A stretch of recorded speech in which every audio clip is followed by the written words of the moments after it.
Hello everyone, welcome back to my YouTube channel education 24/7 में आप सभी का बहुत बहुत स्वागत है। तो दोस्तों, आज हम आप सभी के लिए हिंदी का जो है ऑब्जेक्टिव क्वेश्चन लेकर के आए हैं, जो कि आपकी परीक्षा के लिए उपयोगी होने वाला है और बेहद ही महत्वपूर्ण होने वाला है। तो आप इस वीडियो को ज़रूर देखिए। तो इसमें टॉप 10 क्वेश्चन लेकर आप सभी के समक्ष हाजिर हैं, जो कि आपकी परीक्षा में आए हुए हैं और आते भी हैं, पूछे भी जाएंगे। तो आप इस सारे क्वेश्चनों को ज़रूर देखें। तो चलिए चलते हैं अपने आज के पहले क्वेश्चन की ओर। हमारा आज का पहला क्वेश्चन है दोस्तों कि वीर रस का अस्थाई भाव क्या होता है। अस्थाई भाव आपके पूरे टोटल 9 होते हैं और पूरे उनके अस्थाई भाव को याद कर लीजिए। पूरे रसों के अस्थाई भाव के पूछ सकता है, क्योंकि हर बार हिंदी में क्वेश्चन बनते हैं अस्थाई भाव से पुटअप जरूर होते हैं दोस्तों, कि मतलब रस कितने प्रकार के होते हैं और रसों के अस्थाई भाव कुछ भी पूछ सकता है। वीर, उत्साह, शोक कुछ भी पूछ सकता है। तो आप जितने भी होते हैं ज़रूर पूरे याद कर लें। तो यहाँ पर जैसा कि आप सभी को दिख रहा है कि वीर रस का अस्थाई भाव क्या होता है, तो वीर रस का अस्थाई भाव क्या होता है, उत्साह होता है। ये आपका करेक्ट आंसर है। अब ब दिया है हास होता है, स दिया शोक होता है और द दिया है उपयुक्त सभी। तो ये सब टोटली रॉन्ग है आपके। और उत्साह जो है आपका करेक्ट आंसर हो गया। वीर रस का अस्थाई भाव उत्साह होता है। सेकंड भी पूछ लिया है कि श्रृंगार रस का अस्थाई भाव क्या होता है। अ दिया है उत्साह, ब दिया है हास, स दिया है रति, द दिया है शोक। तो श्रृंगार रस का अस्थाई भाव जो होता है वो आपका रति होता है। ये आपका करेक्ट आंसर है। कि वीर रस का यदि दोस्तों पूछे कि वीर रस का अस्थाई भाव क्या है, तो आप क्या बताएंगे। वीर रस का उत्साह होता है। और श्रृंगार रस का अस्थाई भाव पूछे तो श्रृंगार का क्या होता है, रति होता है। अब ऐसे ही थर्ड क्वेश्चन दे दिया है नेक्स्ट क्वेश्चन की देवेंद्र में कौन सी संधि है।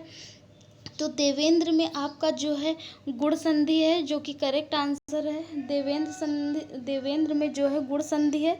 बाकी सब यण संधि नहीं होगा, अयाद संधि बिल्कुल भी नहीं होगा, वृद्धि संधि भी नहीं है, क्योंकि वृद्धि में जब होता है तो उसमें डबल मात्रा लगी रहती है, तो वो वृद्धि हो जाता है। वो अयाद संधि नहीं, तो हमारा गुण संधि है। इसका एक छोटा सा सूत्र आपको बता दे रहे हैं। यदि आपको गुण संधि नहीं आ रहा है तो गुण संधि का हमारा जो सूत्र होता है आदि गुणा होता है दोस्तों। इसका जो एक फार्मूला होता है आपको याद नहीं रहता है, तो आप इनके उनके गुण करके आप याद कर सकते हैं। ये हम लोग का सूत्र होता था कि पहले हम लोग याद करते थे कि इनके उनके गुण होता था। ऐसे ये इनके अगर एक ही मात्रा आता है तो वो आपका गुण संधि हो जाता है।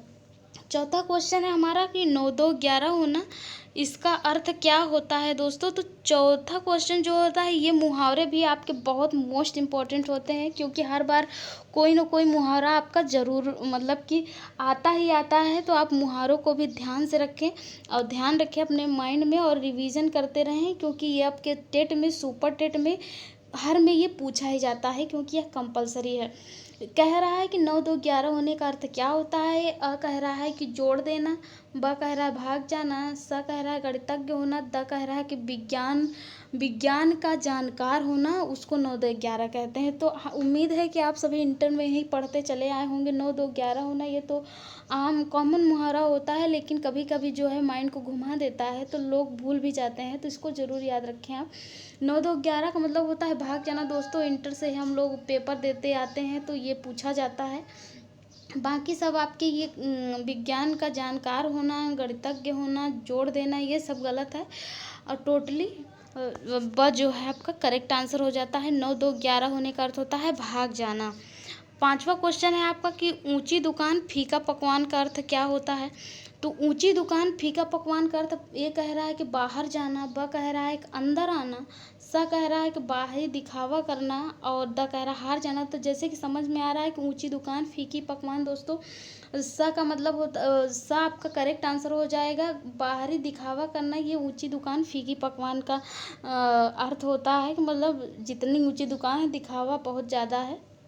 और उसका जो मान लीजिए कोई व्यक्ति है बहुत हाँकता है और उसके अंदर कोई टैलेंट नहीं है, बस झाड़ता झाड़ता है, तो वही हाल हो गया है कि ऊंची दुकान फीका पकवान। तो बाहर आना जाना ये सब टोटली रॉन्ग। हार जाना ये भी बिल्कुल गलत है, ये भी बिल्कुल गलत है। आपका ये राइट आंसर है, बाहरी दिखावा करना। नेक्स्ट है आपका कि आंख दिखाने का अर्थ होता है डांटना, प्रेम करना। नेक्स्ट है आपका कि आँख दिखाने का क्या अर्थ होता है। तो एक कह रहा है कि अ कह रहा है कि डांटना, ब कह रहा है प्रेम करना, स कह रहा है आँख का इलाज करना और द कह रहा है कि सभी। तो आँख दिखाने का मतलब होता है डांटना दोस्तों, एक प्रकार से डांटना हो जाता है। प्रेम करना ये भी नहीं है, गलत है, सभी गलत है, ये तो बिल्कुल भी नहीं होगा। तो डांटना होता है क्योंकि यदि देख लीजिए आपके घरों में आपकी मम्मी होती होंगी, तो मान लीजिए बस आपने कोई गलती की तो मम्मी थोड़ा सा बस आँख दिखा देती हैं, हम लोग समझ जाते हैं कि नहीं मम्मी अब बड़ी गुस्से में है। तो वही हो जाता है, एक प्रकार से डांटना होता है, तो हम लोग समझ जाते हैं उस कार्य को नहीं करते हैं। तो आँख दिखाने का अर्थ होता है हमारा दोस्तों डांटना, एक प्रकार से डांटना होता है। तो उस काल मारे क्रोध से तन काँपने, उसका लगा मानो हवा के बेग से बहता हुआ सागर जगा। इस वाक्य में अलंकार पूछा है तो यमक है कि श्लेष है कि रूपक है कि उत्प्रेक्षा है।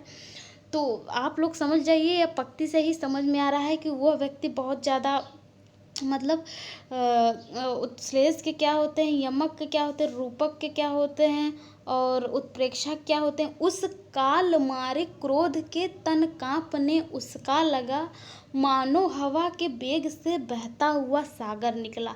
तो उत्प्रेक्षा यहाँ पर आपका उत्प्रेक्षा अलंकार हो जाएगा, क्योंकि उत्प्रेक्षा अलंकार में जन जानो मन मानो आता है। जहाँ पर दोस्तों बस ये दो वर्ड याद रखिए, जहाँ पर जन जानो मन मानो हुआ है, मनहु ऐसा हो गया, मानो ऐसा हो गया, मानो ऐसा हो गया, जानो ऐसा हो गया, मतलब जानो मानो किसी पंक्ति में भी आया तो एकदम आँख मूंद के आप उत्प्रेक्षा ठोक दे, क्योंकि उत्प्रेक्षा अलंकार है। यहाँ पे मानो हवा के बेग से बहता हुआ सागर निकला, तो यहाँ पर ये मानो शब्द आया है, तो इसलिए यहाँ पर आपका उत्प्रेक्षा अलंकार हो जाएगा।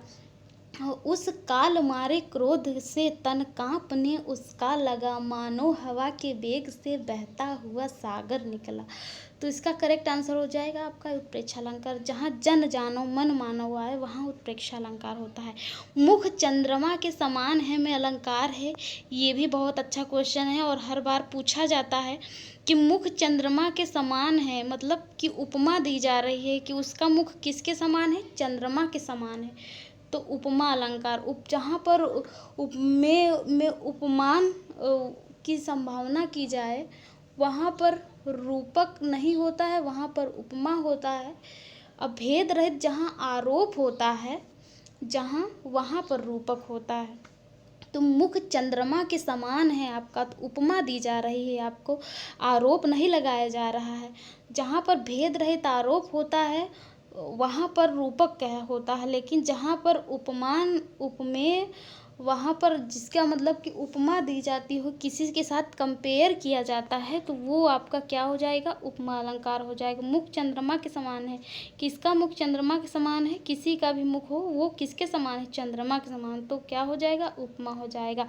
अब नौवा दिया है कि तरन तनुजा तट तमाल तरुअर बहुछाया में अलंकार कौन सा है, तो यहाँ पर अनुप्रास अलंकार है, क्योंकि तरन तनुजा तट तमाल त जो वर्ण है ये क्या कहते हैं, कई बार इसकी आवृत्ति हुई है और इसका अर्थ जो है अलग अलग है, तो इसलिए यहाँ पर अनुप्रास अलंकार हो जाएगा।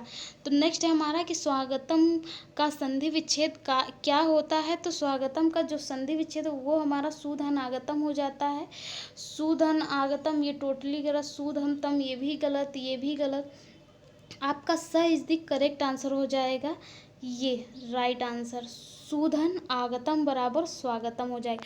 ये हमारे थे टोटली पूरे 10 क्वेश्चन। उम्मीद है कि आपको पसंद आए होंगे, तो आप ज़रूर देखिएगा और इन सबको ज़रूर आप पढ़ लें। फटाफट से एक बार रिवाइज कर देते हैं कि वीर रस का स्थायी भाव क्या होता है, तो वीर रस का स्थायी भाव आपका उत्साह होता है। श्रृंगार रस का स्थायी भाव क्या होता है, तो रति होता है।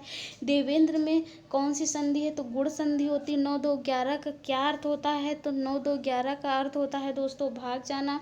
ऊंची दुकान फीका पकवान मतलब बाहरी दिखावा करना।